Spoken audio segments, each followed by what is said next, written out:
in Sudan. As you know, or should know, civil war has been raging in Sudan for more than a year. And the humanitarian crisis is only getting worse. An estimated 19,000 people have been killed. More than 10 million have been forced to flee their homes. The International Rescue Committee has said that Sudan is facing a, quote, catastrophe of historic scale. Darfur is already experiencing famine. 13 other regions are on the brink. More than 25 million people are already dealing with acute hunger. And Sudan doesn't get much media coverage. You know, for years, decades, I've talked about Palestine. I've talked about sort of what's been covered and what hasn't been covered. But even to the extent that Palestine has been undercovered and the suffering and the misery has been underexamined, we look to Sudan, as well as Congo, as well as Haiti, as well as other places, and we see even more of an underrepresentation. Sudan simply doesn't get the story told of the awful conditions that are there, but also of the situation, the structures, the institutions, the powers, the nations that created the crisis. Anyway, over the weekend, a little bit of that changed because Macklemore, the rapper, decided to put his money where his mouth is. He canceled his show in Dubai and called out the UAE for its role in the, quote, ongoing genocide and humanitarian crisis in Sudan.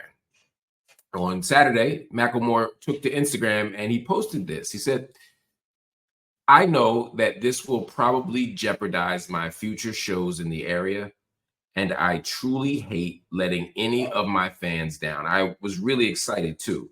But until the UAE stops arming and funding the RSF, I will not perform there." He also added this. He said, "I have no judgment against other artists performing in the UAE, but I do ask the question to my peers scheduled to play in Dubai. If we used our platforms to mobilize collective liberation, what could we accomplish?" Wow, powerful words. And of course, no response to date from the UAE. I would not expect that. The man was expected to play in October. And people have been calling him for months to not perform there. I have been part of boycott divestment movements where we call artists and say, hey, don't play in this country. Hey, don't play in that country. A lot of times the artists don't answer.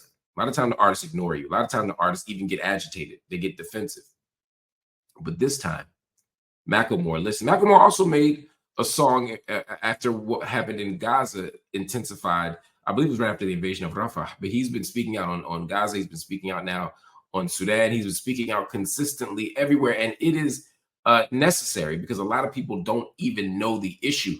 Macklemore standing up and speaking out will draw attention to the fact that the war in Sudan, the civil war in Sudan, isn't just about factions that don't get along. Oftentimes here in the West, we use the imperialist brush to paint the Middle East and to paint Africa and to paint Latin America. And what we do is we make it seem as if these are just irrational people who've been fighting forever. And it's like, no, there is a regime that is being supported by powerful forces. And in this case specifically, the RSF, the Rapid Support Forces, have been supported in their fight against the Sudanese army. One of the challenges for years now has been trying to get peace. It's trying to get a truce, trying to get some kind of coalition government or some type of unity government between civilians and the military.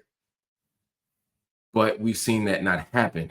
And for months now, it's been very clear that a big part of the reason has been that weapons and money are being funneled to the RSF, which is the paramilitary organization again, which is keeping the crisis going. It's fueling the conflict, which is also fueling the humanitarian crisis, the dislocation, the starvation, the death of innocent people. And this isn't some crazy conspiracy theory. If you listen to people like Harith Idris El Harith Mohammed, who is Sudan's ambassador to the United Nations, he has said very clearly that it's the military support, it's financial support to the RSF that is keeping the war going. Of course, the UAE denies it. They always do. The Sudanese military denies it. They always do. But the evidence is there. You can investigate it for yourself. But the consequence of this, regardless of who said what, is that we are seeing the worst hunger levels in history, according to the UN. We're seeing atrocities. We're seeing And on both sides, by the way. I'm not excusing the actions of the Sudanese military, but what we're seeing from the RSF is a genocide. I mean, they're literally killing non-Arabs. The Black or African populations are being killed. Now, some say it's local militias, some say it's other people. All of it might be true, but we know the RSF has been doing this thing.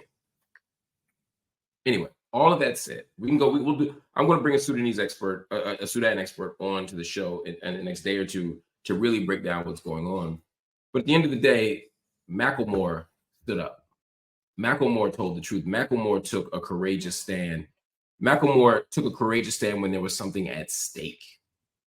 A lot of people speak out when there's nothing at stake. You can speak out about Gaza right now and not lose a job. You can speak out about Congo right now and not lose an endorsement. But what happens when there's something real going on? What are you willing to lose? What money are you willing to lose? What fan base are you willing to lose? UAE is big money. Gulf money, Khaliji money is big. And they may tell him never to come back because he may have embarrassed them in their minds.